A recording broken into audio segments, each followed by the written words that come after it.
Assalamualaikum warahmatullahi wabarakatuh. Hari ini saya akan mempresentasikan materi tentang teknik kromatografi lapis tipis atau KLT. KLT merupakan salah satu metode isolasi yang terjadi berdasarkan perbedaan daya serap atau adsorbansi dan daya partisi serta kelarutan dari komponen-komponen kimia yang akan bergerak mengikuti kepolaran eluen. Proses adsorbansi senyawa kimia dapat bisa disebabkan oleh adanya serapan adsorban serta tiap-tiap komponen kimia yang tidak sama. Kelebihan dari KLT yaitu KLT lebih banyak digunakan dengan tujuan analisis. Yang kedua, identifikasi pemisahan dapat dilakukan dengan bereaksi warna. Identifikasi ini dapat pula menggunakan fluoresensi ataupun sinar UV. Yang ketiga yaitu penetapan kadar akan lebih baik. Yang keempat, dapat untuk memisahkan senyawa hidrofobik. Kekurangan dari KLT, yang pertama, membutuhkan waktu yang lama untuk mendapatkan bercak atau noda. Yang kedua, membutuhkan sistem trial and error untuk menentukan sistem eluan yang cocok.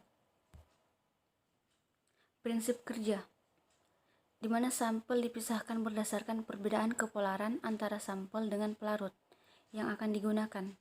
Teknik ini biasanya digunakan fase diam dari bentuk plat silika, dan fase geraknya disesuaikan dengan jenis sampel yang ingin dipisahkan. Larutan atau campuran larutan yang digunakan dinamakan eluen, di mana semakin dekat kepolarannya antara sampel dengan eluen, maka sampel akan semakin terbawa ke fase gerak tersebut. Fase diam dan fase gerak.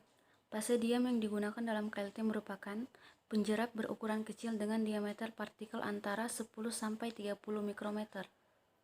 Contoh fase diam yang digunakan yaitu silika gel yang terbentuk dari silikon dioksida atau silika. Atom silikon dihubungkan oleh atom oksigen dalam struktur kovalen yang besar. Fase diam lain yang bisa digunakan adalah alumina dari aluminium oksida. Dalam fase diam, di mana semakin kecil ukuran partikel, maka semakin baik kinerja KLT dalam hal efisiensi dan resolusinya. Fase gerak atau eluen berperan penting dalam proses elusi. Untuk melewati fase diam, interaksi antara adsorben dan eluen sangat menentukan terjadinya pemisahan komponen. Pemisahan dipengaruhi oleh laju alir eluen dan jumlah umpan. Eluen dapat digolongkan menurut ukuran kekuatan terabsorpsinya pelarut atau campuran pelarut tersebut pada adsorben. Dan ada banyak yang digunakan adalah adsorben alumina atau sebuah lapisan tipis silika. Semakin dekat kepolaran antara senyawa dengan eluen, maka senyawa akan semakin terbawa oleh fase gerak tersebut. Cara kerja kromatografi lapis tipis yaitu: pertama, sebuah garis menggunakan pensil digambar dekat bagian bawah. Lempengan dan setetes pelarut dari campuran pewarna ditetapkan pada garis tersebut. Yang kedua, ketika bercak dari campuran itu mengering, lempengan ditempatkan dalam sebuah gelas kimia tertutup berisi pelarut dalam jumlah yang tidak terlalu banyak. Perlu diperhatikan bahwa batas pelarut berada di bawah garis di mana posisi bercak berada. Yang ketiga, menutup gelas kimia untuk meyakinkan bahwa kondisi dalam gelas kimia terjenuhkan oleh uap dari pelarut. Untuk mendapatkan kondisi ini, dalam gelas kimia biasanya ditempatkan beberapa kertas saring yang terbasahi oleh pelarut. Kondisi jenuh dalam gelas kimia dengan uap mencegah penguapan pelarut. Yang berikutnya, deteksi bercak. Cara untuk mendeteksi bercak terdiri atas dua, yaitu yang pertama menggunakan pendap fluor dan yang kedua menunjukkan bercak secara kimia.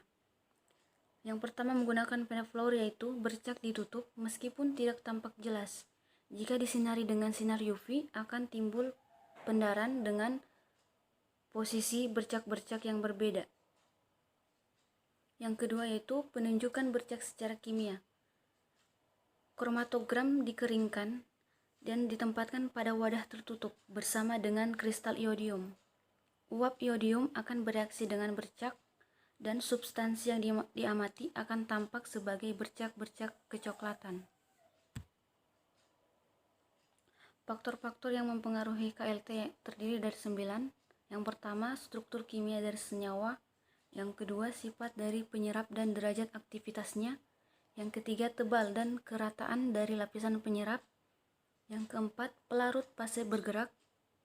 Yang kelima, derajat kejenuhan dan uap bejana. Yang keenam, teknik percobaan. Yang ketujuh, jumlah cuplikan yang digunakan. Yang kedelapan, suhu. Dan yang terakhir, kesetimbangan. Demikian presentasi tentang materi kromatografi lapis tipis. Lebih dan kurangnya mohon dimaafkan. Wassalamualaikum warahmatullahi wabarakatuh.